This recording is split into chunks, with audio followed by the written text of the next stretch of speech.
now. Right, well, hello YouTube. I have a very special video today because I am joined by Carneades, who I guess needs no introduction in that if you're watching my channel you probably know who this is, but you know, it's a fellow YouTube philosopher, and you know, I will include a link in the description and so on. Is there anything you need to say by way of introduction about yourself? Nothing too much. I would say the same about you, that you are, when I look at my channel, for anyone that is aware of YouTube's analytics, and I look for other channels that your viewers watch, Kane B is the top other channel, so I expect you don't need much of an introduction for my viewers either. But yeah, no, very, very excited to be here, very excited to chat today. Okay, yeah, great. So, I mean, I guess I should say this came about because, well, actually, the reason why it came about is because several people had asked me, hey, you should get in touch with Carneades and have a discussion. No, I proceeded to be very bad at responding to emails for a long time. To be clear for anyone out there that has been pestering me for this, I am definitely the blockade of this happening, just with other things going on in my life. But I'm so glad that it actually got around to happening. Yeah, and I guess our the plan at least was to have a conversation about well, I guess skepticism and rationality, broadly speaking. I mean, obviously, I'm happy to, you know, follow the conversation wherever it happens to go. But I think that was the plan, Yeah. right? Yeah, that's definitely the plan. Before we jump into the content, I wanted to ask you a softball question, just because I'm curious. Looking at it now, what is the story behind your YouTube icon of the plague mask doctor, the Dr. Beaky there? I'm just curious. Oh yeah, now this kind of annoys me, not your question, but just this whole situation, because I've had this icon from the, like, way back when I first started the channel many years ago, and the reason is very straightforward. I think that plague doctors look cool. And I'm interested. They do. I have a minor interest in like that sort of historical period. You know, so and like plague and disease and stuff. It's just like a minor interest of mine. So that was why I chose it. There wasn't really anything more to it than that. But the problem is that because of COVID, now everybody thinks. Everybody who's not familiar with me from before thinks that, oh, that's kind of a response to the COVID situation. Of course. And it's not. It's a lot more like personal, and it's just like my own personal interest in plague doctors and disease and, you know, that part of history. So it's nothing to do with COVID at all. And it's annoying that it looks that way to others, but I don't care, right? I'm keeping it as it is. I'm not going to change it because I like it. It's iconic. It's a cool style. I like it. It's very identifiable. It's very clear. Okay, anyway, I just wanted to start off with that before we dig too much into the philosophy. Get that out of the way. Yeah, okay.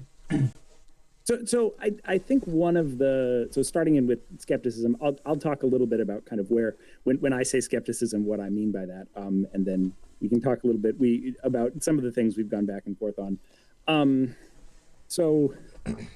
I also watched the video in the chat that you had on Zen skepticism, which I thought was a very interesting position and not exactly the position that aligns with mine. So I'd say when I think of my version of skepticism, I think of something that looks a lot more like Pyrrhonian skepticism than either academic skepticism or kind of Zen skepticism. And I'd make those distinctions a little bit as follows, where academic skeptics are those that are actively kind of denying the proposition that knowledge is possible. They're assenting to the claim that you cannot have any knowledge. Knowledge is impossible. Throw it out the window, and providing arguments to the effect of that. Mm-hmm. Pyrrhonian skeptics are somewhere in the vein of lacking any beliefs in general. So lacking beliefs about even things like whether or not knowledge is possible, all of that kind of thing. And then Zen skeptics, at least from my understanding of the conversation you had, seem even further down the line of not even representing the world in a particular way. We don't have to get into a conversation of that, but just to kind of position myself a little bit in that. Yeah. And so I know one of the conversations inevitably that this goes to is kind of around belief. Why would Pyrrhonian skeptics not have any beliefs? Is that even possible? Could one kind of walk through the world without belief? So just putting that out there as kind of the position that I'm starting with or coming from here. Yeah. Okay. Great. And as well, I mean, as I mentioned in our email exchange, I suppose that the issue for me is like, okay, I just to step back a bit, actually, I should say, sure. I do wonder if, like, how deep our disagreement is going to end up being, because I wonder if this might just, ultimately come down to, like, different ways of using terms like belief. But my understanding of the kind of skeptical position you have explained here is that it involves a suspension of judgment, right? So, okay, you're not actually claiming that people don't have knowledge, but it is just a general suspension of judgment, and what that amounts to is no beliefs.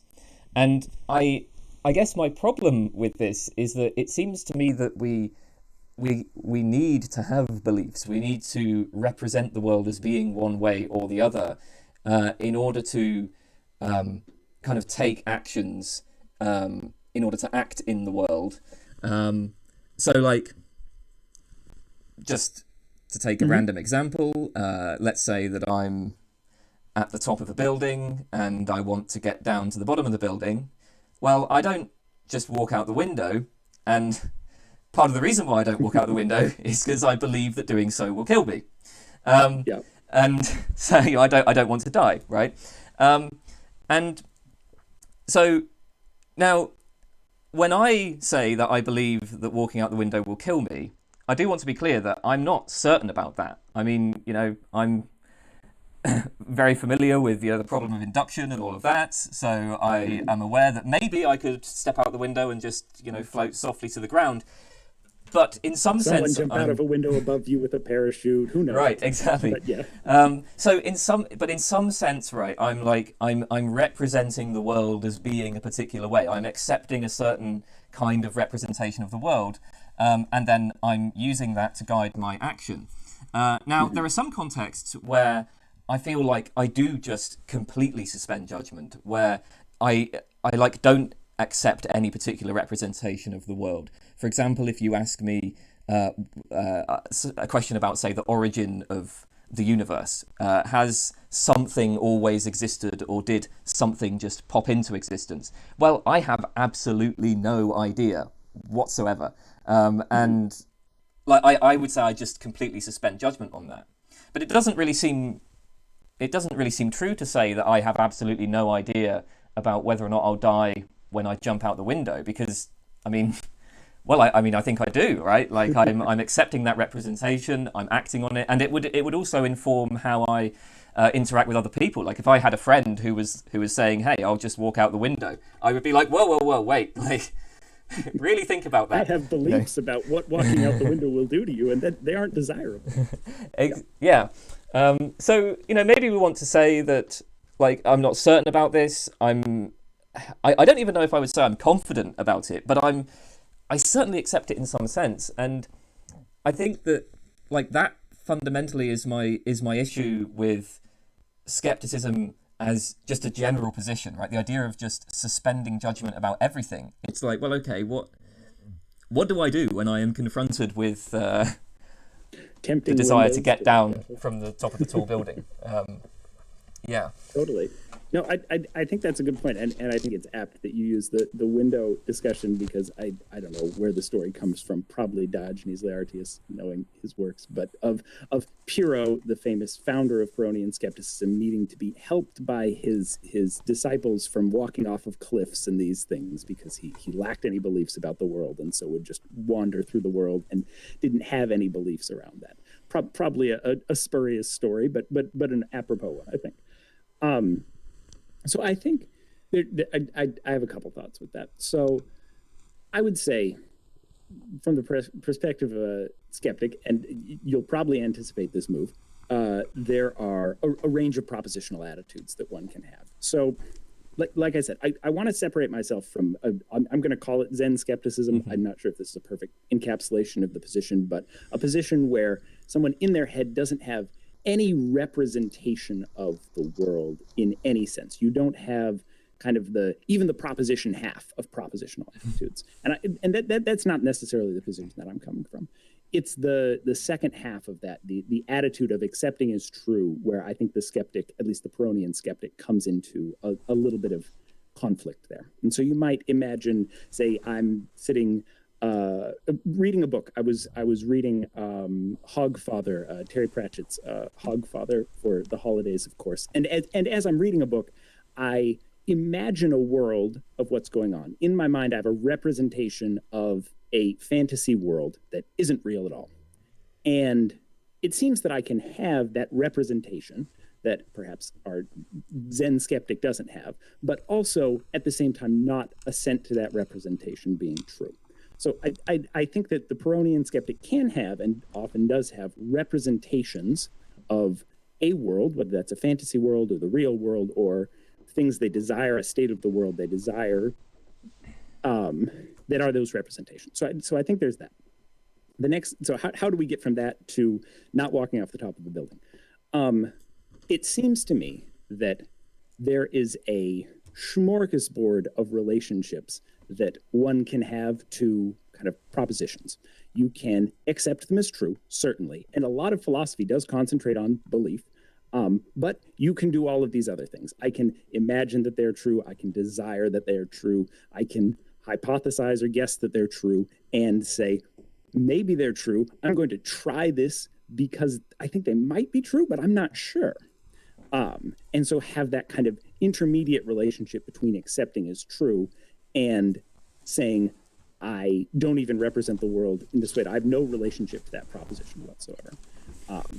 And so I think there's a certain level of these range of, you can wonder something. I can be, for example, going to the specific case of the building. I'm afraid that walking off the building is going to kill me. Even if I don't believe that it's true, I can be afraid that that's the case. I could be afraid that a spider is going to kill me, and so I don't know, go down into my basement. And I don't believe that that's true, but it still informs my actions, and it still informs the way that I act. So the two pieces of, I do think the skeptic can represent the world in certain ways, without necessarily having kind of that belief relationship to those representations. And it does seem to me that there are other relationships that we can have other than belief that the skeptic might have access to that would let us kind of move through the world. But like I said, I would expect you that's a common, I know that's a common move that skeptics use. So I'd be curious what your thoughts are in response to that, of that kind of expanding of possible propositional attitudes. Yeah, I mean, so I guess there's sort of two things I would say about that. I mean, so first of all, okay, I would say, okay, let's, consider what these propositional attitudes are and, the sort of relationship they might have to action. So, you use the example of reading a fiction and imagining that something is true. But it doesn't seem like imagining things is going to motivate me to do anything in particular, because, I mean, I can imagine anything at all. And in fact, I do. If I'm at the top of a building and there's a really boring meeting or something going on, then I might sit and imagine myself flying out the window, occupy myself in that kind of way. But that doesn't, again, I'm not going to act on that. Maybe a bit maybe another option would be to say, well, I can sort of provisionally accept something as a hypothesis or something along those lines, hypothesize it or propose it. But even then, it seems like there are lots of things that I might hypothesize, but I still wouldn't want to actually act on them. I can, if a chemist produces a new drug or something like that, they might hypothesize that this drug will, I don't know, cure heart disease, let's say, right? But, you're not just going to immediately start giving that drug to people. You do a whole bunch of other tests. And then there's a point that comes after you've done those tests where the attitude seems to change. So, okay, we've got this new drug and we're hypothesizing that this will cure heart disease. Maybe it's been shown to have positive effects in mice or something. So then we do some further tests, and eventually there comes a point where, we shift from just hypothesizing it to accepting it in a stronger sense, where we're like, okay, we can act on this now, and we can actually get this drug out there and give it to people. And it seems like that change, there's a point where we move from just considering a proposition to, in some sense, accepting it. And and at that point, I feel like, that doesn't seem like a skeptical attitude to me. It doesn't seem like we're just suspending judgment anymore. But maybe I'm missing something there. So yeah, that's one point I would make to that. Sure. Yeah.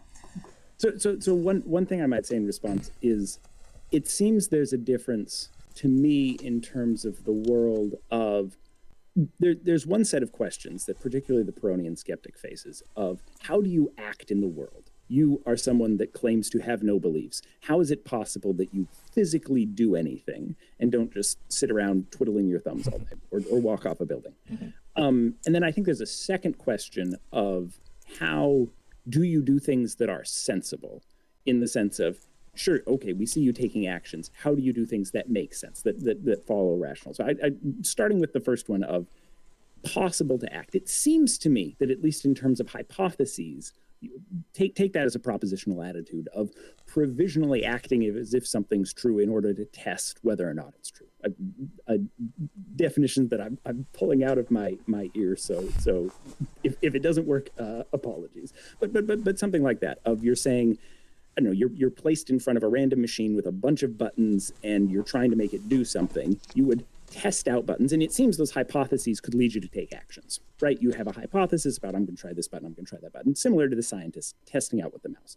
And so it seems that at least the propositional attitude of being able to hypothesize can at least push against the concern for the Pyrrhonian skeptic that you would sit around and do nothing, because it seems you at least can act based on hypotheses. Now, I think the second question, which I think you rightly raise, of, okay, so maybe if you can act based on these hypotheses, what about when you hypothesize something, you run a bunch of tests, and it seems to be working, do you ever shift over to that status of belief?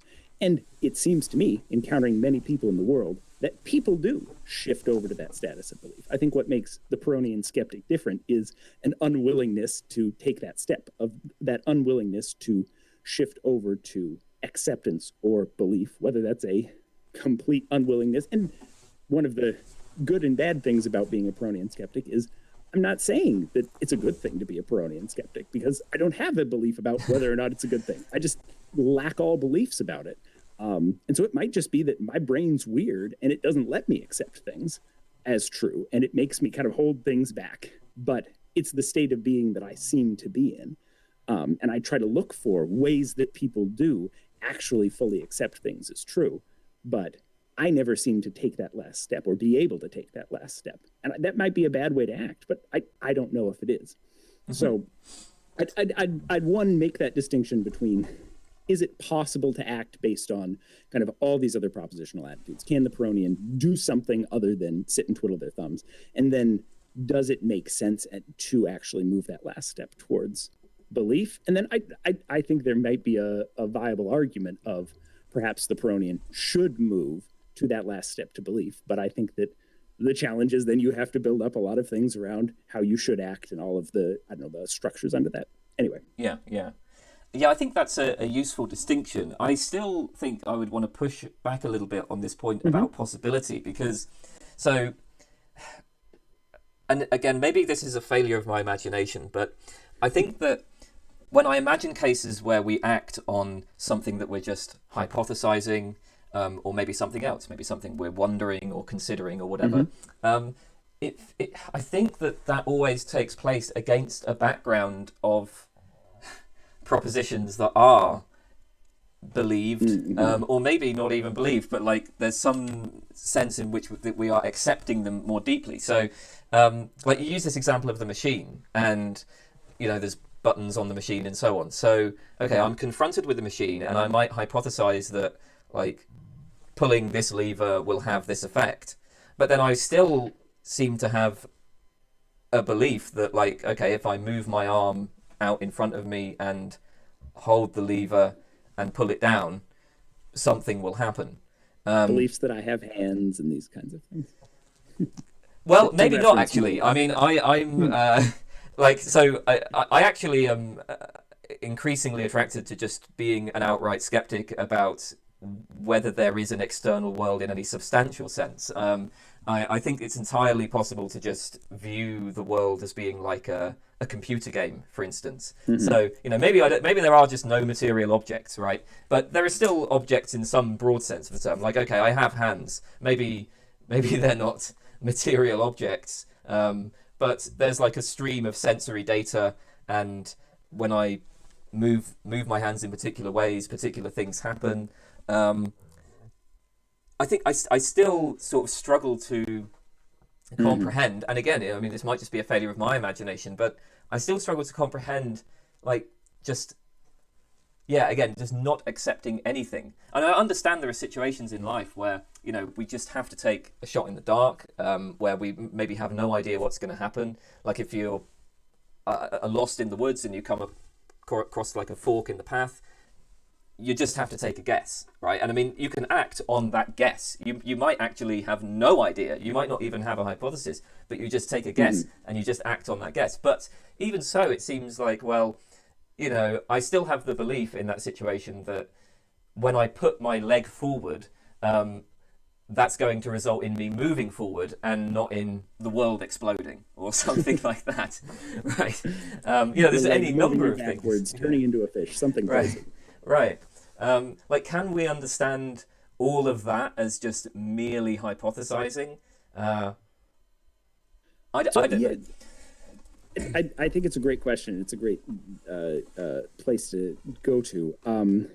I think for a skeptic who's really come into the world with lacking full beliefs, any actions that they are actively taking are perhaps built on many different hypotheses about the way that the world works. It seems that when I don't know, think this thing, the arm appears to move in this way. It seems that happens. But if one day that stopped happening, I don't know, because I got my arm cut off or because I woke up and realized I was a brain in a vat, whatever, it wouldn't be a sudden like, oh, I have to rethink my beliefs. It would be a, that's something that I can give up. That was something that was, I had a provisional relationship with that proposition.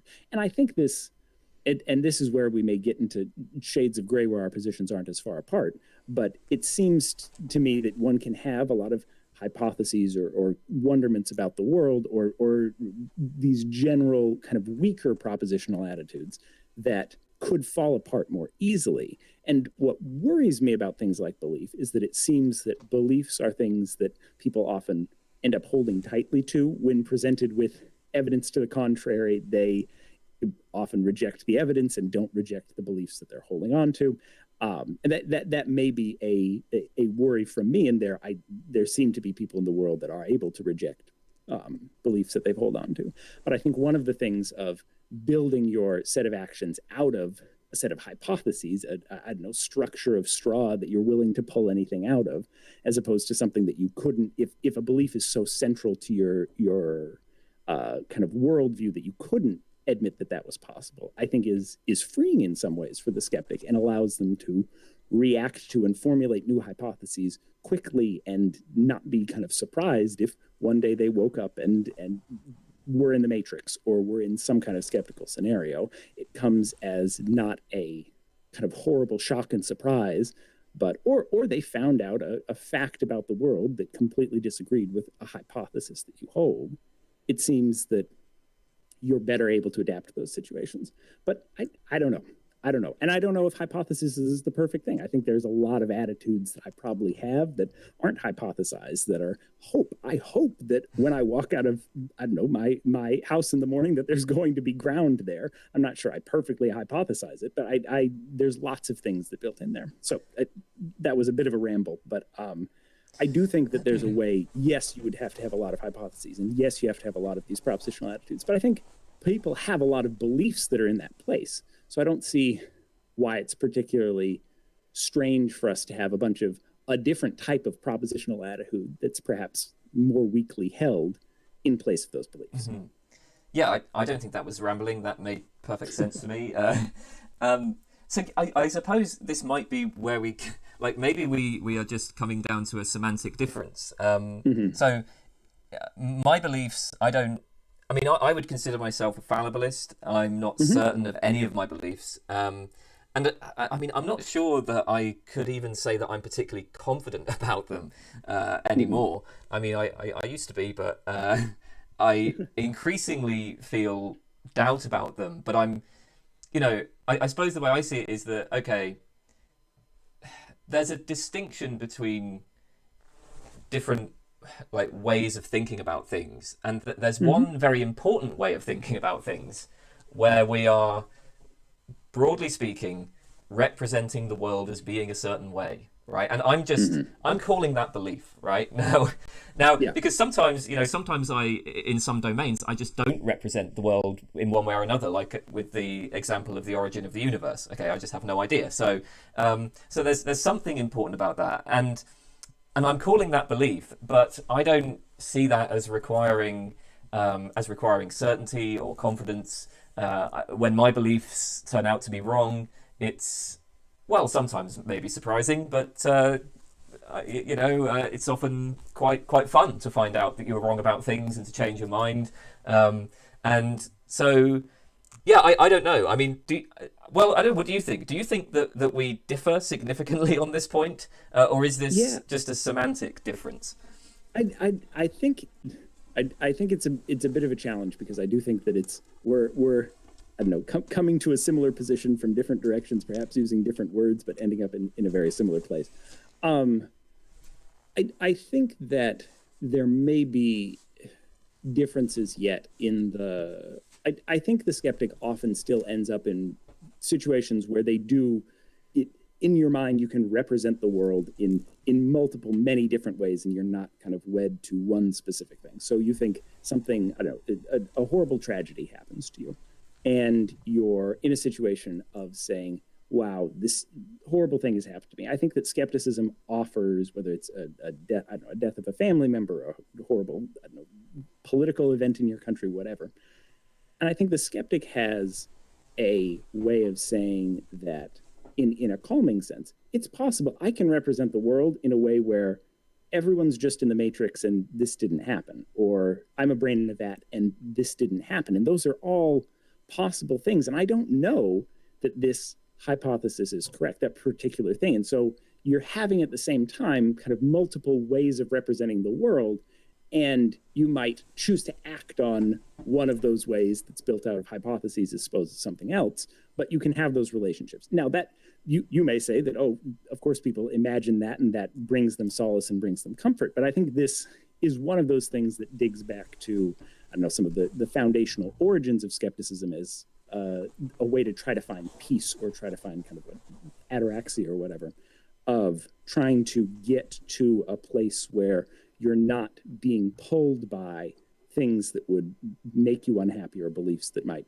drive you one way. So that might be one way in which skepticism, you can still have some level of other representations. It's not that I have a set of hypotheses and that's the only set of hypotheses I have about the world, and I'm acting on those and I'm only acting on those. I think there can be other representations that you have. You can have two competing sets of hypotheses that you're not sure which one is correct, and be acting and be thinking through each of those. So I don't know if that it would be acceptable to your framework, or if that's a bridge too far in some sense of kind of having these competing ways of thinking about the world, that one could say, well, at least that's a possible way that the world could be, and so maybe this thing that happened isn't so bad, or maybe that's a possible way the world could be, and so maybe I'm wrong, or maybe I can think more expansively about these things. And maybe that's the position that you're at with saying that things aren't certain. So yeah, we may be coming to a similar position from different directions, but I don't know if you have any thoughts on that. Yeah, so I like this kind of example. Okay,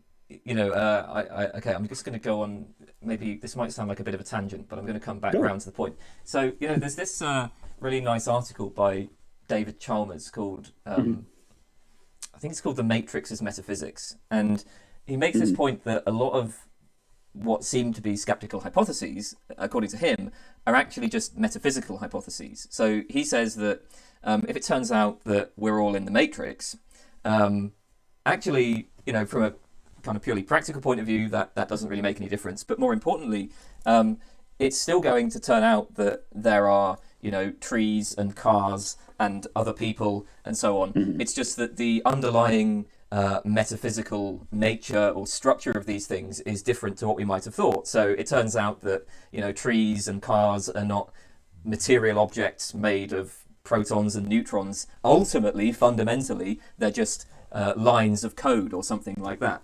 So, so he kind of raises this challenge to skeptical hypotheses where it's like, well, actually, no, this is just a metaphysical debate. It's like the debate between physicalists and idealists or whatever. But we can still be realists about the objects that we talk about, on a sort of everyday basis.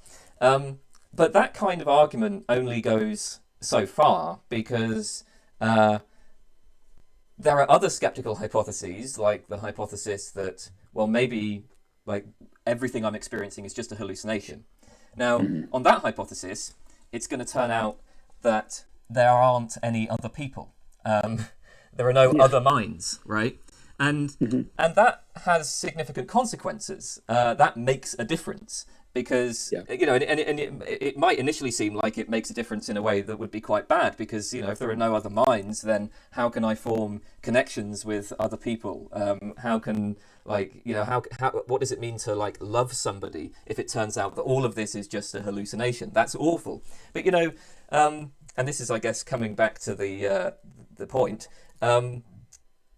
it seems, I've increasingly felt like actually this offers quite a lot of solace because there are lots of situations in life where things would really be improved if there weren't any other people. I mean, so, when you are in a situation where maybe you're encountering new people, I mean, I'm quite introverted, right? So I'm not necessarily the best in social situations. I find it a bit awkward. I find that actually, if I just kind of rehearse the skeptical arguments in my head and convince myself that I'm just hallucinating all of this, I sort of stop caring, and I'm like, I'll just go into the room and meet the new people and talk to them, and it's not such a big deal because I don't think they really exist. I come to accept that they don't really exist, and I go into there and I can just interact with them fine, and it doesn't bother me anymore. And then when I am in a different situation, maybe I'm with, a friend and we seem to have some sort of deep connection, I don't have to continue believing the hallucination hypothesis. I can just, let my sort of natural tendency to believe in an external world and to believe that there are other people, I can just let that reassert itself. So I found that I quite like the ability to, slip from one set of beliefs to another as they serve me, as they are practically useful. I don't know if that was exactly the sort of thing you were talking about, because of course I'm framing this in terms of belief, right? I see this as me just changing my beliefs as it helps me. But maybe it's a similar sort of thing. I don't know. Yeah, I would definitely think it's a similar sort of thing. I think it's that sense of, and once again, I go back to the ancient Greeks and their pursuit of eudaimonia or whatever, of this sense of pursuing peace or pursuing that. I think that having uncertainty about the world, I think there are some people that get very uncomfortable with uncertainty, and given our current situation globally with the pandemic and everything, I think that can create a great deal of stress. But I think if people become comfortable with a certain level of uncertainty, it can be freeing in a sense. You can say, I could be really anxious about interacting with these people. I could be really anxious about this, endless stream of depressing news stories that I'm reading, whatever. Or I could say, well, maybe these people aren't real. Maybe these news stories are all in my head. And I think that can bring a certain level of kind of comfort. And you could have and once again, as you said, this may be just us describing things in different terms of saying, well, I'm hopeful that this isn't true, or I'm hopeful that this is going on, or I wonder if perhaps that I'm just hallucinating right now, and so maybe I wonder if I shouldn't be as stressed or as fearful. Whereas when you're interacting with an individual, I might describe that as hypothesizing, but you might end saying, well, I hypothesize that maybe the rest of the world's real. Maybe there's an external world. Maybe this is a separate individual that I'm actually having a true connection with. And so I might describe that as kind of separate kind of propositional attitudes that I could have towards different representations of the world, and you could describe that as changing your beliefs to fit a situation or to work. But I do think there's a lot of similarities there, going through that. Yeah. So another thing I wanted to ask, and this kind of goes back to when you were talking about the many different propositional attitudes we can have to things, is so okay, right? There's this whole host of different propositional attitudes we can have, and those are all accessible to the skeptic. And I mean, maybe you have touched on this a little bit, but I do wonder then. Well, okay, what's wrong with just adding belief to that, right? Like, so if we're acknowledging that we can wonder about things and hypothesize things and and hope for things, what's the problem with just having belief as one among many of these propositional attitudes? I mean, so I should say that, like, when I see myself as like changing my beliefs, I mean, I do that in very specific contexts, but I would still say that, like, I don't know, I want to say that I still make a commitment, and it might be quite a strong commitment to the representation in question. So when I'm with a very close friend and we seem to be talking and there seems to be a connection, I am like very strongly, deeply committed to the belief that this person is really there and there really is another mind there, and like I don't know, I just kind of accept it, right, and act on it, even if in other situations I might be willing to give it up.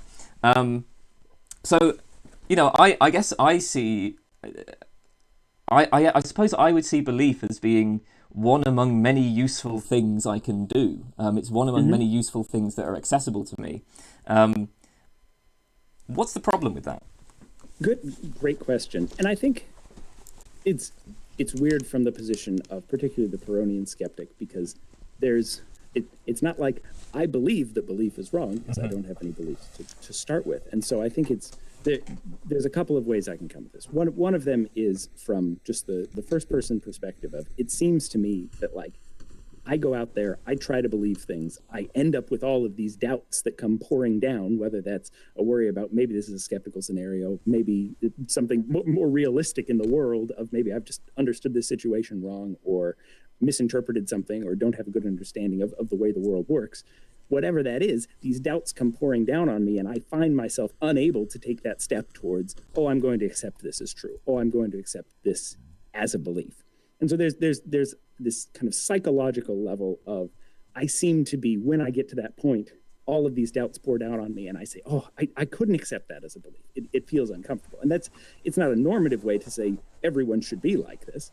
It's just a kind of fact of, it seems to me that even if I tried to accept the belief, and for my particular kind of skepticism, I think it's a kind of skepticism where I would love to accept things as true. I want to find certainty in the world. I want to find things that could feel like solid knowledge, but I am unsuccessful at that for any range of reasons, because of whether it's philosophical doubts or practical doubts about my understanding of the world. So I think there's one path of that. But then there's another conversation around, should other people act like this?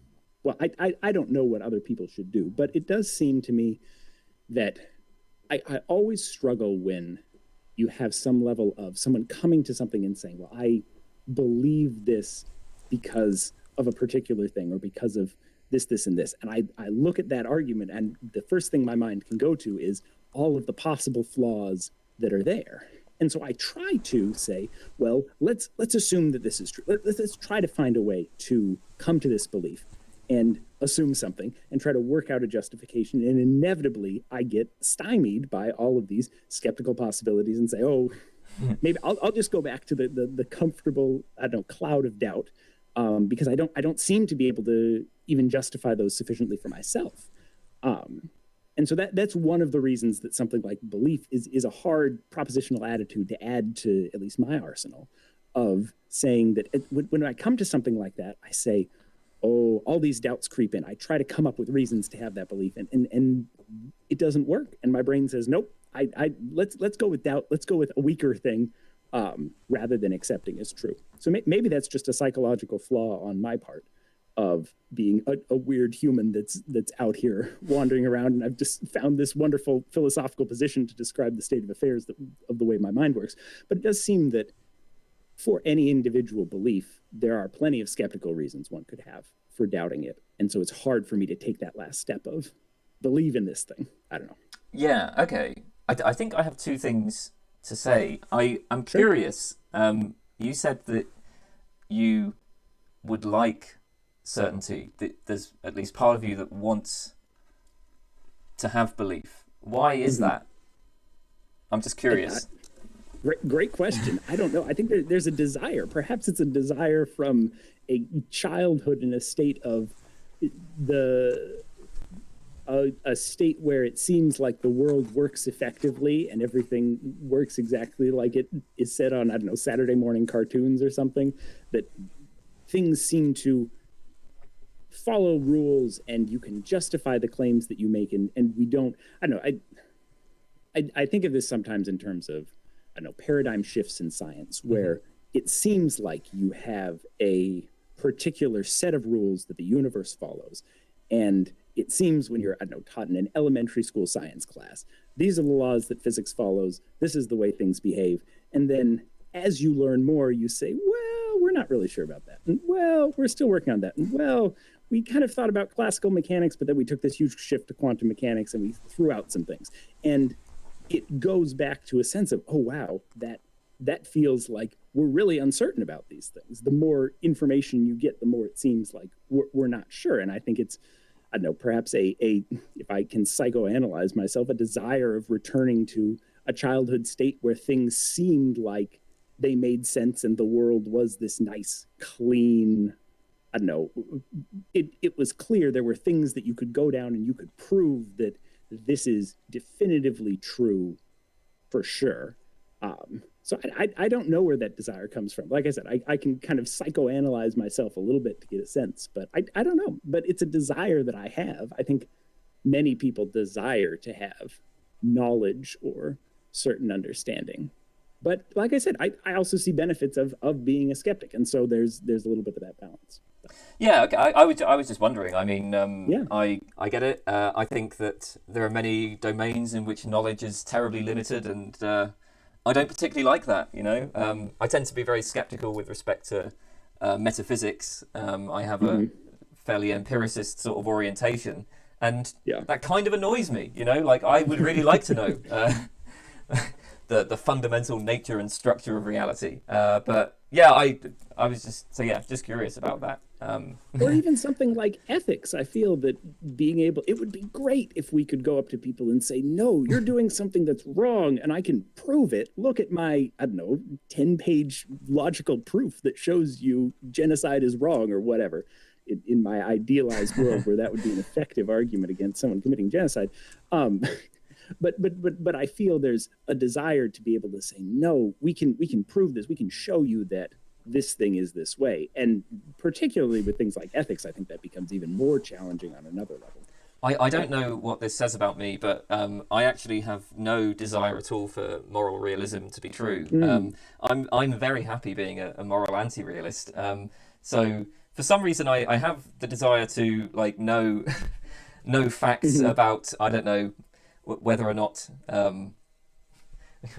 there are laws of nature, but when it comes to ethics, I'm you're I'm just cool with it. With the lack of a kind of set of laws. I feel that, and I was realizing this when I was watching one of your other videos where you're chatting with someone who I'm going to forget now, talking about how a lot of philosophy is full of, or a lot of the disciplines of philosophy are full of moral realists in some way. And yet a lot of the YouTubers that exist out there are often anti-realists or these things. And I was thinking of a similar realization I've had with skepticism of, I feel when I have encountered or worked in academic philosophy, there are a lot of dogmatists out there, as a skeptic would define dogmatists, people who aren't skeptics. And yet when I go on YouTube or other channels or kind of alternative places or locations for philosophy, I feel I find a lot of the, I don't know, the viewpoints that are discarded offhand by some of the academics, but I don't know. I think that, I wonder if the reason for this might be that in philosophy, obviously, if you're doing philosophy professionally, there's like this extreme specialization. So, you know, like I might say do philosophy of biology, and then, I don't know, I work on, you know, say different interpretations of natural selection or something like that. And, you know, maybe for people kind of working in those fields, it's like, well, you know, there are certain questions that are maybe not available to you if you take a skeptical stance. I mean, so certainly I'm saying this, so I'm an anti-realist about science, right? So I tend to view scientific theories as just tools, instruments for predicting and controlling observable phenomena, right? So in that respect, I'm pretty skeptical, okay, in that particular respect. But that does mean that, I mean, I'm not going to be making a contribution to a whole load of debates in philosophy of science, like, for instance, interpretations of quantum mechanics. I mean, I can take part in it, right? But I'm never going to commit myself to any position there. And maybe that's why. Maybe it feels, there might be like a kind of, what's the word? You know, when you, there's like a psychological conflict. What the hell's the word for it? It's a really common thing. Cognitive dissonance. Cognitive dissonance, I think I think that's the one. Yeah, between like holding that sort of skeptical position, but then spending, you know, your entire life essentially arguing for a particular position in that domain. I don't know. That might explain it. No, I think that's a very interesting point and a very good one. I think there's a lot of I am always interested when I read philosophers who are talking about particularly applied ethics when they end up in a situation where they feel like they have to come up with some explanation for the fact that they're not out there doing whatever applied ethics they're trying to advocate for. Rather, they're sitting at home and being a philosopher. And I feel that there's a certain level of, I don't know, bias towards you have to make a space for yourself in some way. I don't know. I think of the likes of Peter Singer, or even you look at Plato and the philosopher kings. If philosophers are going to be the ones that are making all the rules, of course they're going to make a place for philosophy itself in whatever world they're constructing. And so I think there's this certain level of bias towards, I'm not going to take a position that's going to mean I'm out of a job, essentially. I can't take a position that tears down the house because I live in the house. Right. But okay. Well, hey, maybe we've wandered far from the topic, but well, I mean, maybe that's okay. Look, it's an interesting conversation. Yeah. And it's interesting. I mean, clearly we're individuals that are doing philosophy on YouTube, and so we're a community, a small community of philosophers, but a community of philosophers that's doing things in a different way than the traditional kind of academic philosophy. So I think we have a unique perspective, perhaps, to bring to that. Okay, well, I guess actually, I was going to say to get us back on the topic, but I think that we've kind of covered the topic of belief and propositional attitudes. I don't know if there was anything more you wanted to say or ask about that, but no, happy to move on to another topic on the list, or go any direction that you feel. Actually, I should ask, how much time do you have? Is there any particular time you need to get away? I mean, I would say at least an hour, probably not too much more than 2 hours, but okay. Whatever works. Yep, that's cool. So I guess I know. So one area where I know that we have disagreed, and this also relates to the second thing that I wanted to ask about something you said, which I've now forgotten because the conversation ended up moving on. But I know there was a point, like about 10 minutes ago, where I was about to say, okay, there's two things I want to say there. Sorry. So what okay, so it was about this point about justification, right? Because you have said that the issue for you is that you don't form beliefs because you find justification just sort of slipping away. Well, there's like no justification. You're immediately confronted with this tsunami of skeptical doubts. Exactly. That's right, yeah. And so my sort of perspective on this is, like, again, in some ways, maybe we don't really differ that much, because my view on this is that what's required for rational belief is really just a matter of you need to make sure that your beliefs are consistent, at least with respect to whatever logical system you're accepting, because there are a whole bunch of different logical systems. But, consistency is a constraint, and beliefs need to be such that they support successful action. But, within that, I see belief as being really a matter of people's temperaments or wills.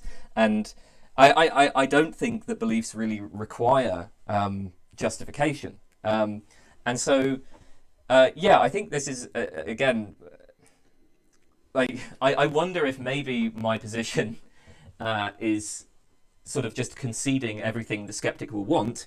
But that's sort of my take on rationality, right? Like, there's no requirement that rational beliefs be proportioned to the available justification or evidence, because actually the available justification is never there. Beliefs always involve kind of taking stabs in the dark and going beyond what the evidence itself will compel us to accept, if that makes sense. And I just then like accept that. I'm like, okay, well, fine. Turns out beliefs don't really require justification, at least not in anything like the sense that philosophers have traditionally thought. Mm-hmm. So, very interesting. Good. Let's go on to this topic. So, one of the questions I have for kind of this idea of what you got to do for beliefs is you have to have consistent beliefs. They got to be internally consistent. They have to somehow support successful action. And I know we talked about this a little bit in writing. Is I get worried that I get worried about a range of things. Clearly, my wave of doubts just washes over me. I get worried about things like individuals that have very few beliefs that support a certain level of successful action, or perhaps have very few goals, and so successful action can be minimally defined, but those beliefs are astronomically incorrect. So people who believe that they, are an omnipotent deity, but don't particularly want to do anything, and so all they do is wander about their day acting like a normal human, but deeply believe that they could do anything if they wanted to. It seems like one could spin a story where those beliefs are at least internally consistent, but are grossly insane. So there's one level of that. There's a certain level of I'm worried about disagreement, and I'll just spit all these out and then feel to respond to whatever floats your boat. But there's a certain level of the concern of disagreements. Of I worry about individuals. If all it takes is your beliefs to be consistent, then we can have all these individuals with pockets of beliefs that are internally consistent, that are rafts floating on the sea, and that support their actions, but are completely inconsistent and don't lend themselves to people being able to settle disagreements. And so that there's a worry in me in that. And then there's, I think, the worry that we mentioned when we were going back and forth of the kind of doxastic ethics of, is it good to, and like, I'm a skeptic, I don't know if it's good. I'm worried that it's not good. Is it good to hold beliefs that are in some way unjustified, because that might lead to, in some way, bad action? So those are kind of three things that I don't know, give me the heebie-jeebies about saying it's okay, just as long as your beliefs are consistent and they support your actions, that you're good to go. Yeah, I don't know. Am I saying? Am I really that open-minded? I'm not sure. I mean, consistency is quite a strong constraint for most people. True. So I might as well. I'll deal with the first one first, and if we have a discussion, we can come back to the other two, I suppose. Great. Yeah. So I think that these sorts of examples. So the example you suggested of somebody who believes that they are omnipotent, but who just doesn't really have any goals. So, that belief is never challenged. Because, of course, the obvious thing to say about that is, well, if you believe that you're omnipotent, then that's going to be immediately refuted once you try to do something and then you fail to do it. That's just, that's going to immediately show that you're not omnipotent. And so you would be inconsistent if you maintained that belief. But I think that the issue I have with these sorts of examples is, it's, on the one hand, I should say that I think actually just prepared to bite the bullet in at least some of these cases, right? And just accept that, yeah, these people might count as rational. But I'm not sure how many cases I really need to bite the bullet on, because it's very hard for me to like imagine what a person would be like who actually has beliefs like this. So, you know, if we're thinking of like a person who believes that they're omnipotent, well,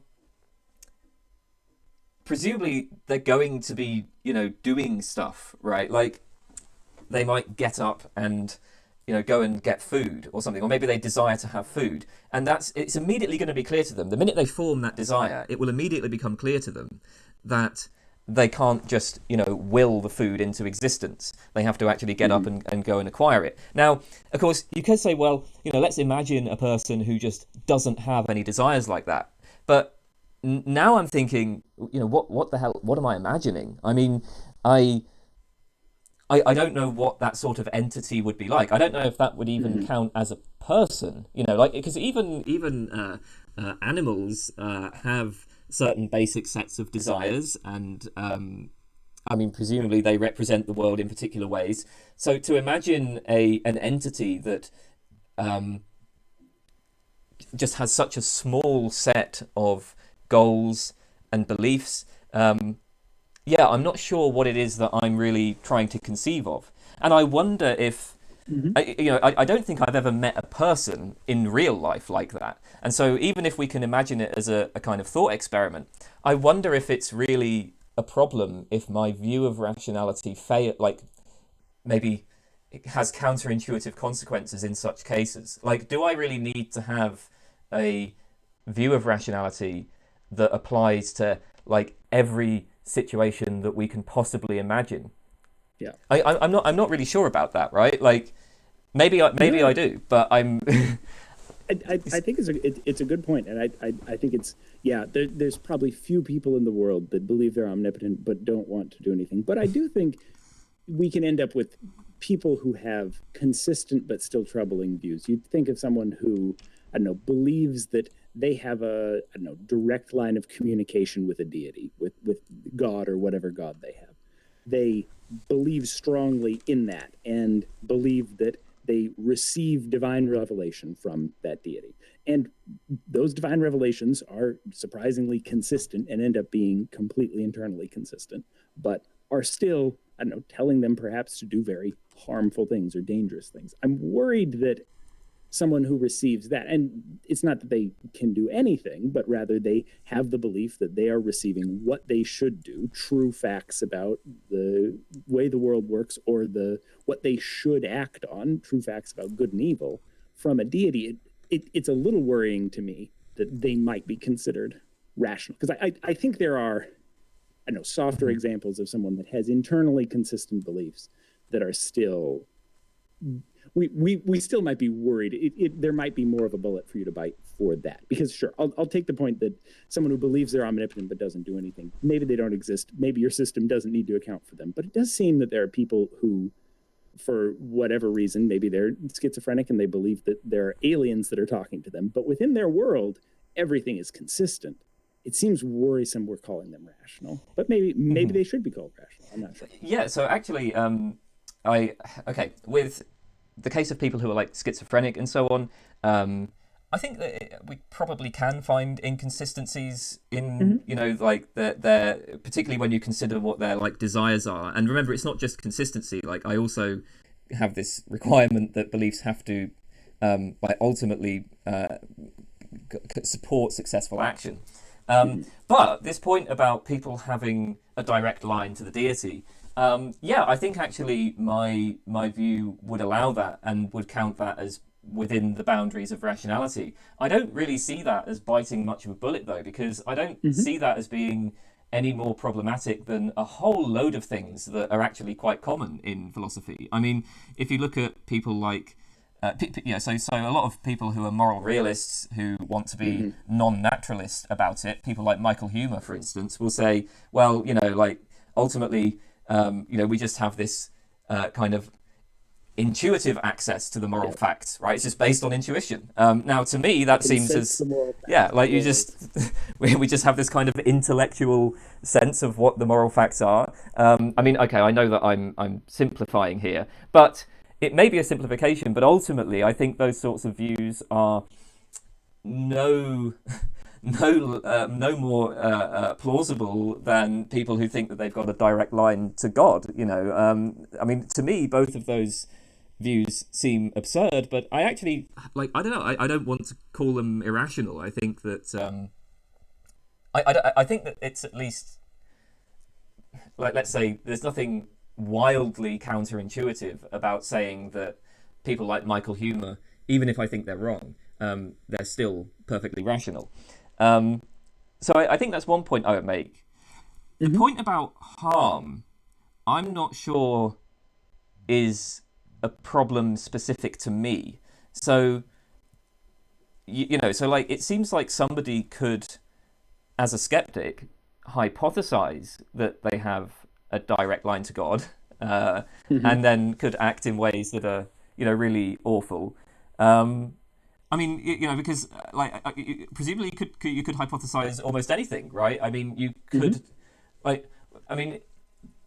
couldn't somebody hypothesize that I don't know, this particular religion or this particular race of people are undermining the security of the country, and so they all need to be rounded up and kicked out. That's the only way of maintaining the security of the country. I mean, isn't that something that you could hypothesize? It's not as though people are just going to hypothesize good things, presumably. So I take your point that yes, certain beliefs that are harmful might come out as rational, but I don't think that that's a problem that's solved that the skeptic solves or avoids.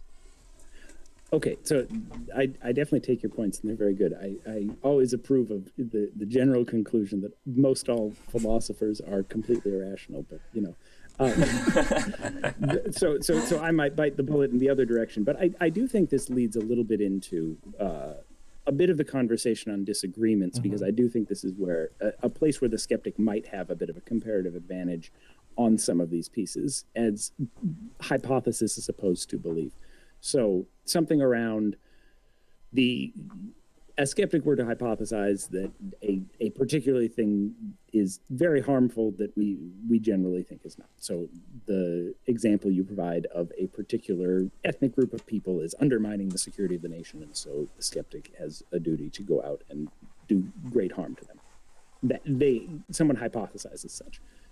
It seems to me that within the constraints of debate and these things, the skeptic could profess such an idea to someone else. Someone else could give them a reason that it's wrong, and the skeptic would immediately say, "Oh, I doubt is my home. Doubt is where I live. I'm going to doubt that belief and tear it back down and go back to a place of doubt." Whereas someone who takes that as strong, certain belief, not necessarily uncertain belief or somewhere in between, but strong, certain belief, they, when faced with disagreements or faced with issues, the place that they might go is towards doubling down, towards dismissing additional evidence as opposed to dismissing a belief that's central to a belief structure.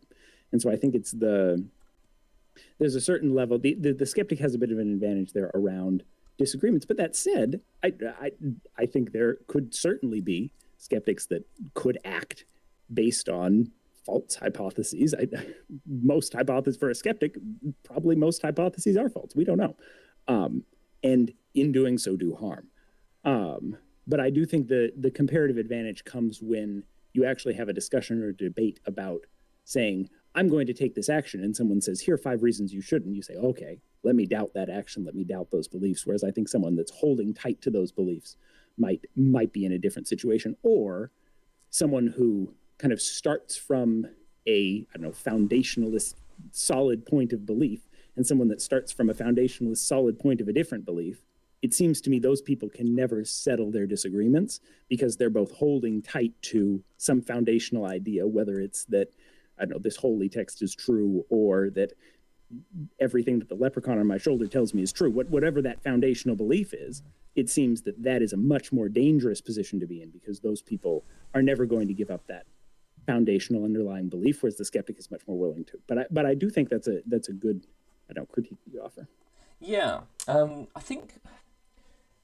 I suppose I'm still not sure that like where the skeptic's advantage is, because I mean, so yeah, the skeptic will, you know, be faced with arguments and evidence against the claim that, you know, a particular ethnic group is a danger, but then on the other hand, they're also going to have a whole bunch of arguments and evidence against a claim like, you know, you ought to be kind to people, or a claim like all humans have a certain degree of, I don't know, equality or something like that, right? Like, so, I mean, I suppose I'm not seeing why there would be any particular reason to favour one course of action rather than another. I mean, beyond just like, okay, we can say that people have certain temperaments. So, you know, if I am, you know, if I just happen to be born with a compassionate sort of temperament, then yeah, maybe as a skeptic, I'm just going to go and act compassionately. But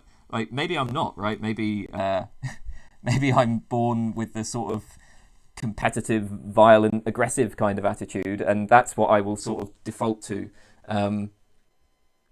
So yeah, So I think it's an interesting point that you raise. I think that there's a certain level of. So I think the skeptic could make the case that there's a certain level of violence not coming from temperament, but coming from disagreements that couldn't be settled with rationality. That the idea of, if you have two people who have completely contrary beliefs as their foundational belief that they're holding to, they cannot but settle their disagreement through violence. They can't settle it through rationality. Whereas if you have someone who doesn't have any of those kind of basic foundational beliefs, they are able to break down those beliefs and settle a disagreement through a rational debate. In the same way that individuals that only accepted the same, I don't know, going back to my desire to show someone a proof that genocide is wrong, if you have the same basic set of logical tenets, or whether that's in mathematics or kind of propositional logic, you can go back and say, where was the flaw in your proof? Let's find it together because we agree on the same axioms. Whereas if you're in a situation where people are allowed to hold different kind of foundational beliefs or truths, they're in a situation where they are inevitably going to get to a point where no amount of rational disagreement can settle that dispute. And one might hypothesize that such would be more likely to lead to violence when there is there potential for only settling a dispute through that and not through rational debate. So I think that's the marginal advantage the skeptic has. I think it's a minor advantage because I do take the point that I think individuals still can have perhaps at least some amount of violence comes from a society that you're raised in, not the philosophy that you're espousing. And so individuals might take on themselves violence not out of disagreements, but directly out of anger or out of something like that. But I do think there's a certain level of violence or negative things that come from disagreements that can't be settled because individuals have kind of foundational beliefs that are in some way unshakable or can't be settled through a certain level of rational debate. But I'm not sure. Yeah, okay. I think I'm convinced that on that particular point, I think you might be right that when you have people who are strongly committed to beliefs, maybe that does result in more violence.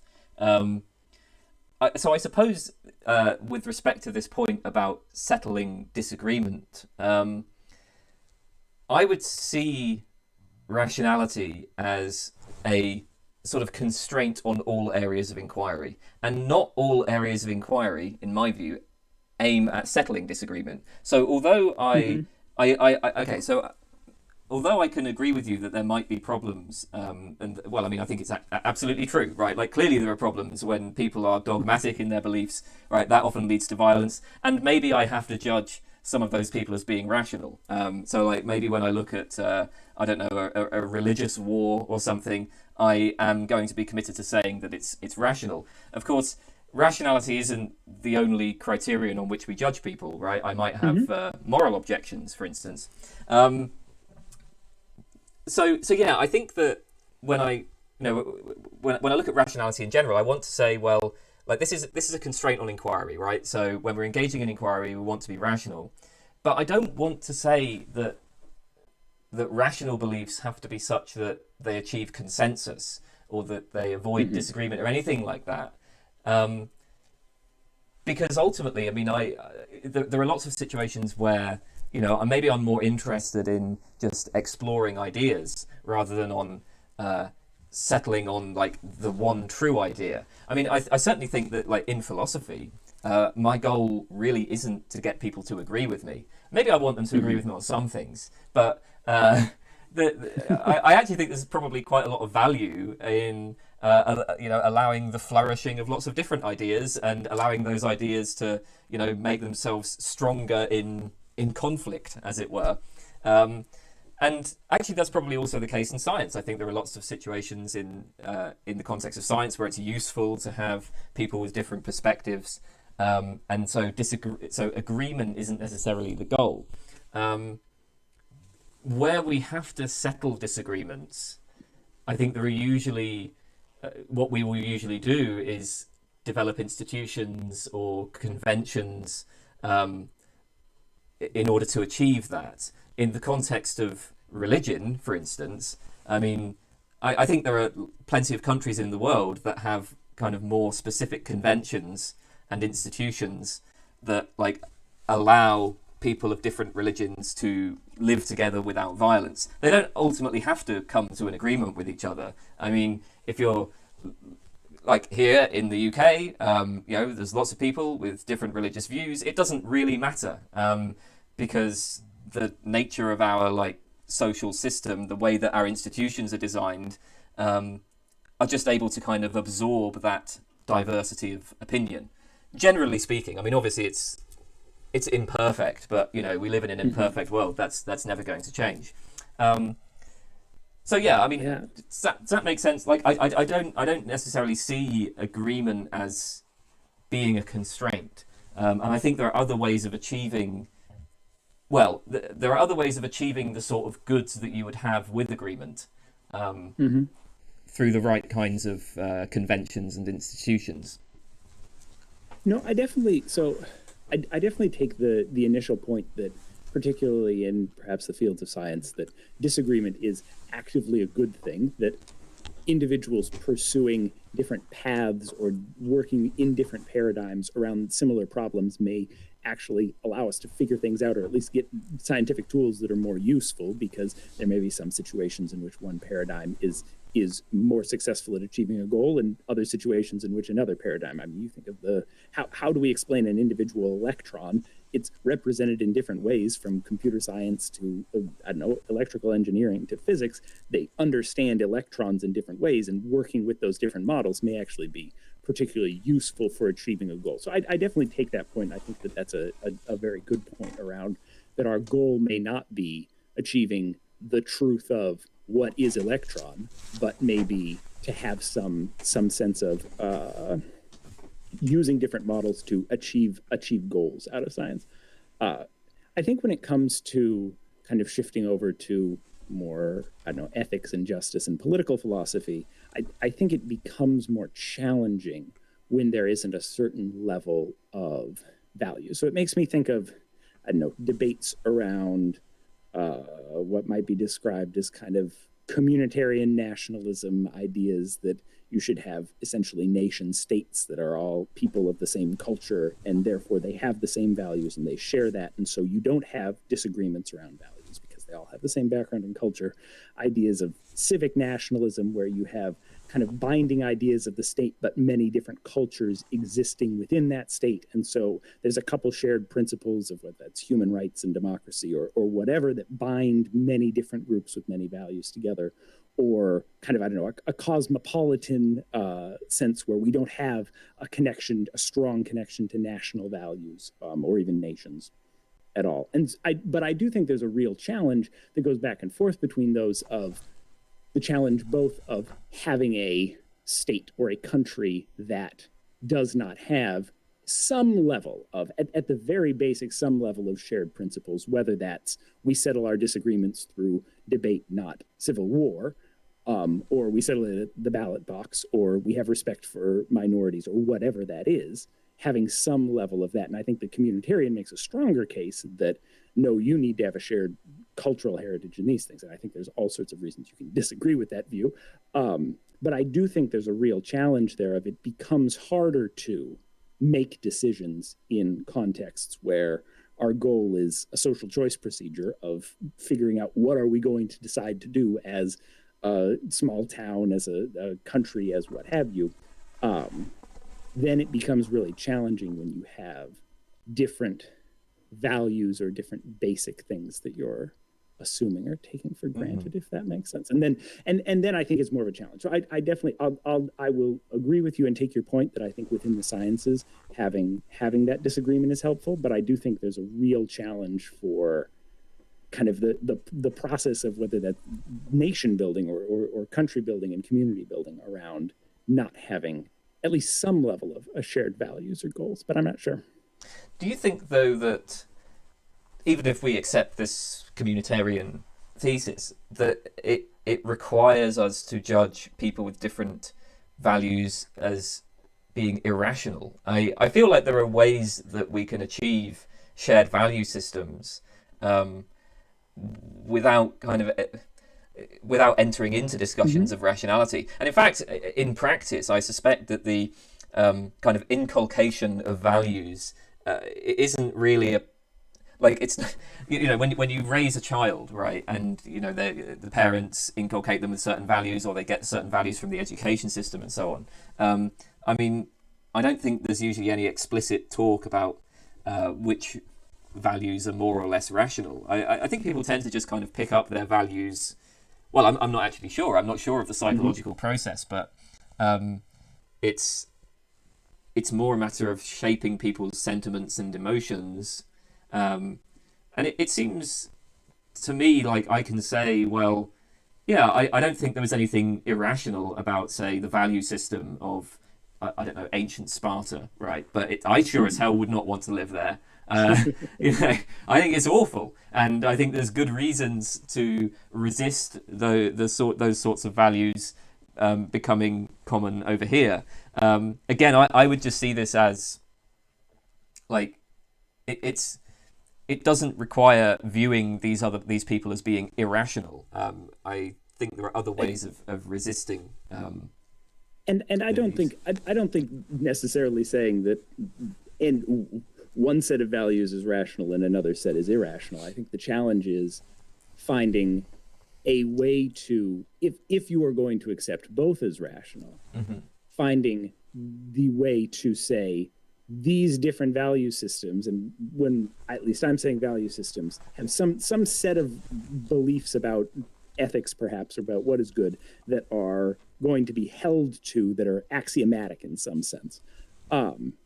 That there is not a clear way to settle a disagreement between individuals, that it's always going to be a certain level of confrontation between groups that have inherently different value systems. And I mean, I don't know. I don't have a sense of if there's a good way to handle this or a bad way to handle those disagreements, but it does seem to me that there exist within many countries today groups of individuals that hold values which are completely incommensurate and can't be settled through a process of discussion, because the basic tenets that they hold, sometimes about ethics, sometimes about metaphysics and the concept of reality when it comes to things like religion, are so different as to not be able to be settled. And my concern as the skeptic is not to say that one group is right and one group is wrong, but rather to say that the idea of holding on to those basic values at the bottom of things might be the problem.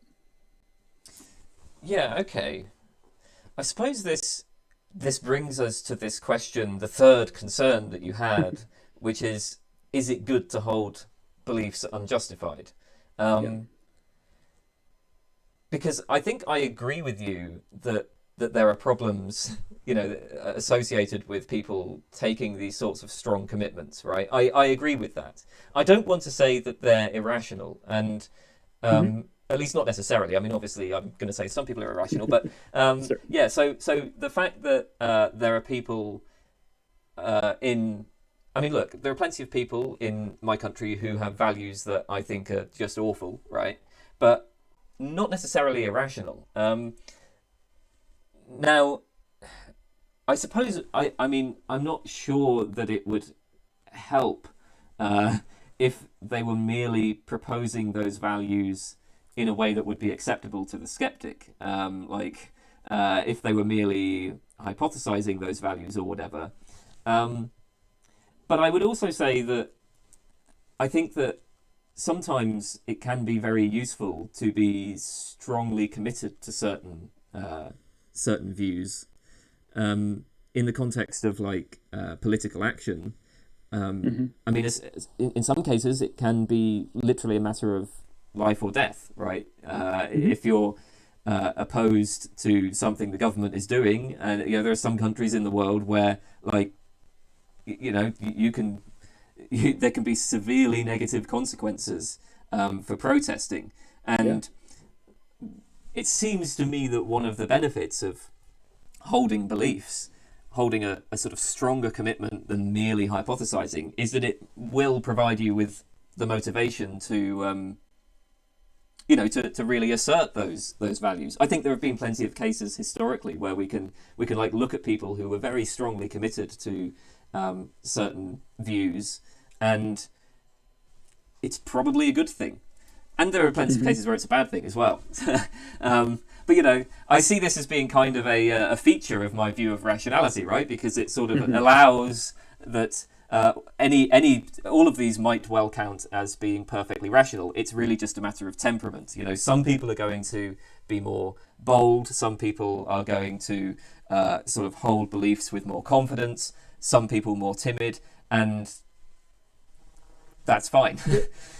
But it seems to me that there's a certain level of the content of those beliefs does seem to matter, and I don't know, from my perspective, once again, from that desire that there's or hope that we could go out and prove that some of these people are holding beliefs that are in some way really justified, and some of these people are holding beliefs that are deeply problematic. I mean, there are, just because one is protesting in the streets doesn't mean that one isn't protesting because they want the genocide to come back or something else horrible, right? There's a certain level of, just because you have a firmly held belief doesn't necessarily mean you're doing something good. And in fact, it seems that people who have beliefs that are subject to rational disagreement and debate might be more open to finding something that's more accurate. And I think this goes to perhaps my hope and your lack of hope that we could one day find something, a truth about the right and wrongness of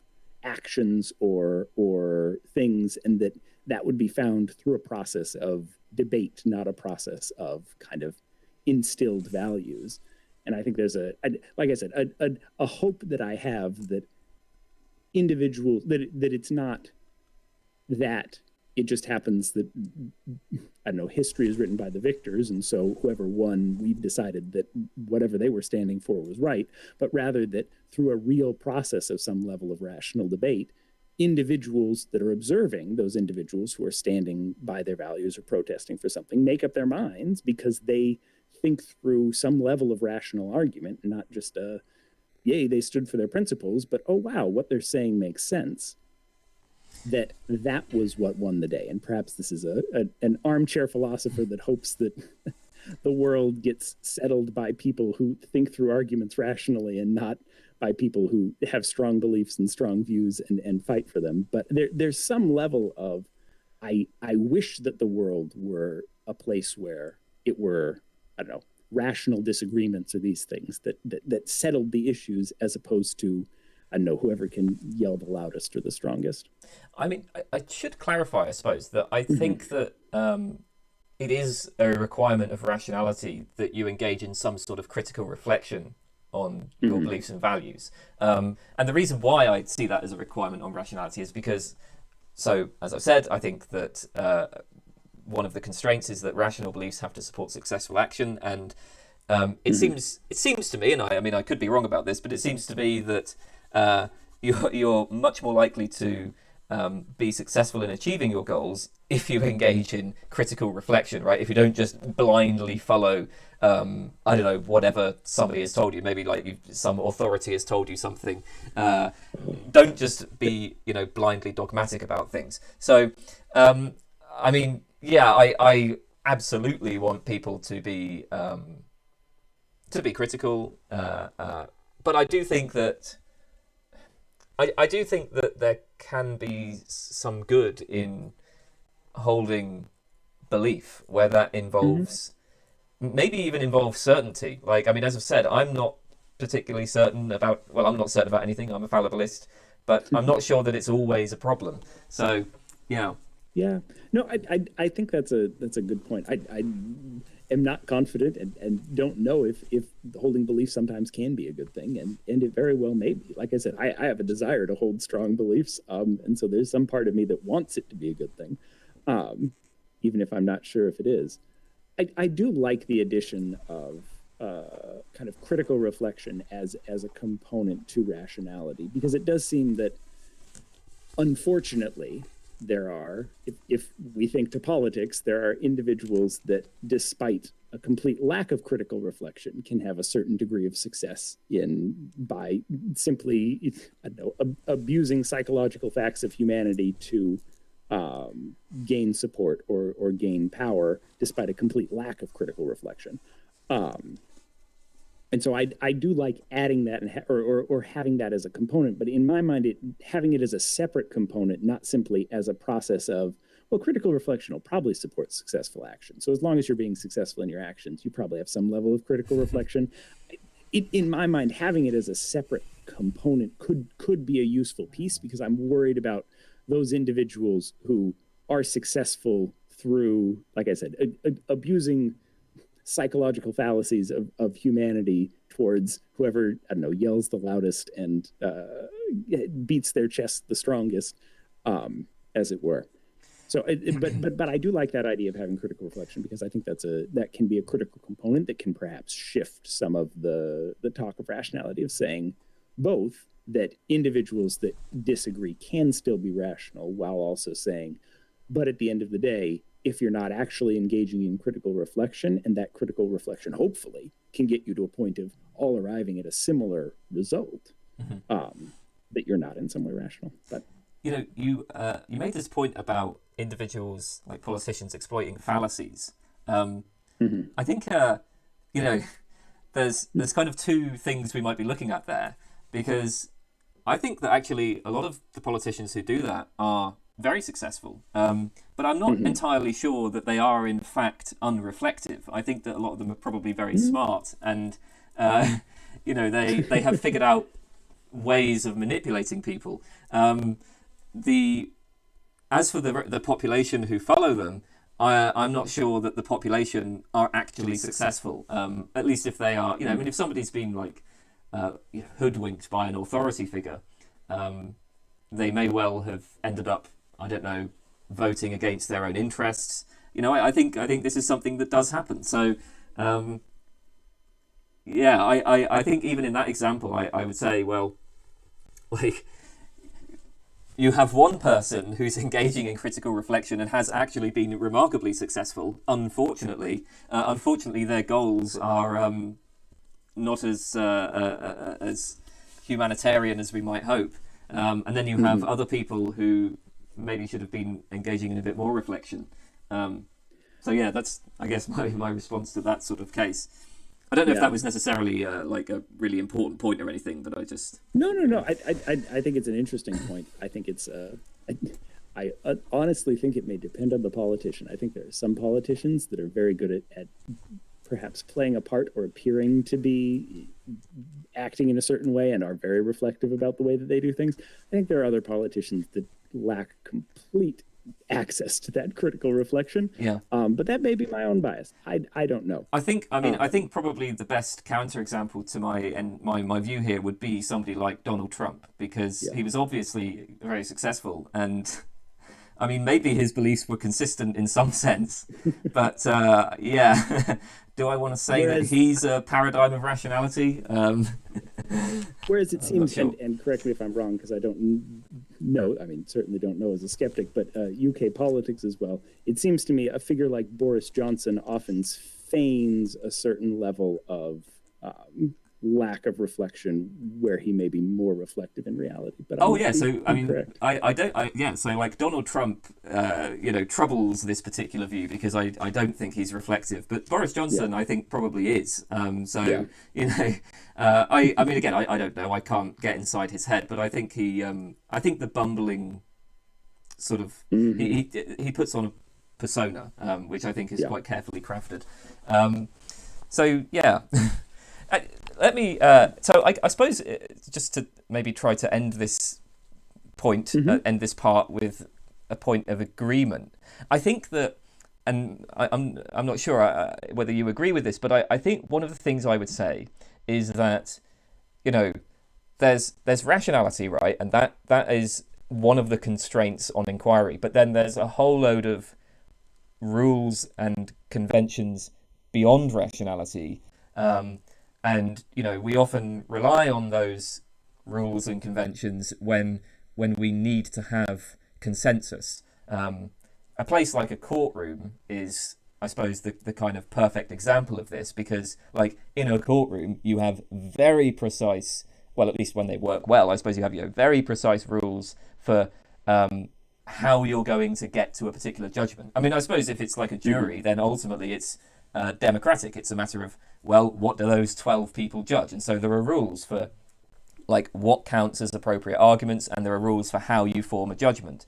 But those aren't rules of rationality. I mean, it wouldn't necessarily be irrational to think that a jury has come to the wrong decision, and it wouldn't necessarily be irrational to consider arguments that would not be acceptable, in the courtroom itself. I mean, imagining like skeptical hypothesis, like if somebody's committed a murder, it's not going to be a very good argument for the defense to say, well, maybe we're all brains in vats or something like that, right? So I think that there are rules beyond rationality, and I mean, I'm assuming that would have to be the case for a skeptic as well, because from my point of view, I suppose I'm saying that there's like a whole load of beliefs that are rationally justified, whereas your view is, well, none are rationally justified, right? Like, but we still ultimately have to, at some point, come to a decision. I mean, is that something that you could agree with?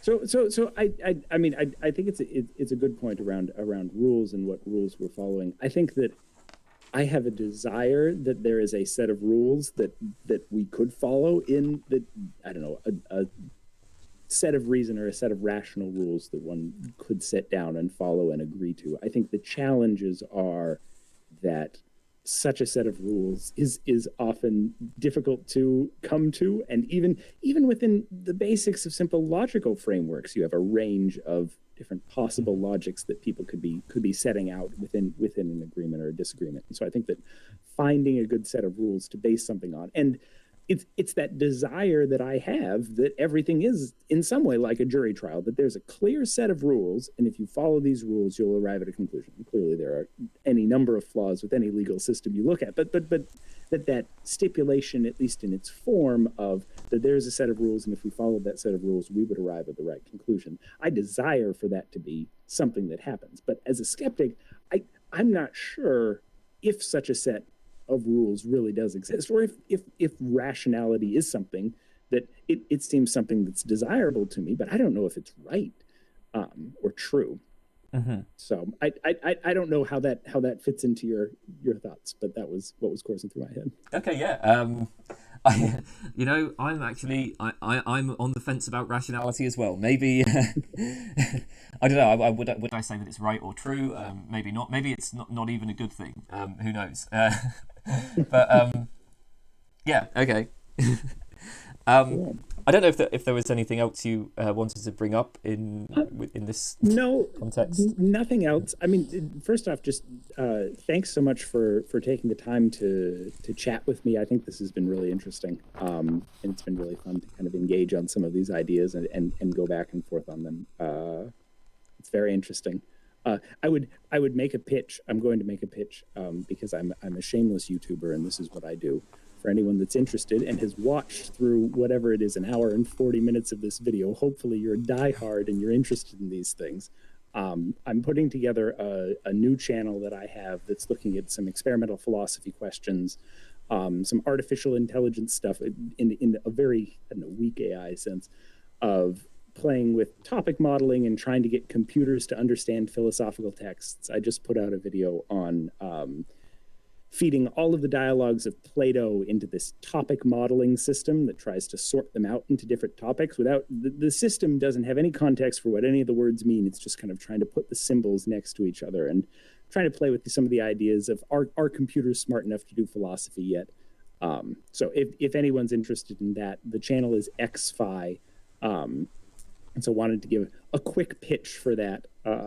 But yeah. Yeah, I'll put a link to that in the description anyway, so, you know, it'll be available to people right from the start. Fantastic. But otherwise, yeah, no, this is fantastic. Like I said, it was great to chat. If ever in the future you want to have a chat for a while about something, I'm always available. Okay, yeah, cool. And always available to procrastinate for 3 months and then eventually put something together. Let me frame it like that. Yeah. Okay. Yeah. Thanks for that. That was really good. I will. Yeah. Maybe in the future we could have another conversation about something else. But I think sure there was some good content there. So I will stop the recording just now. Great. So goodbye, YouTube.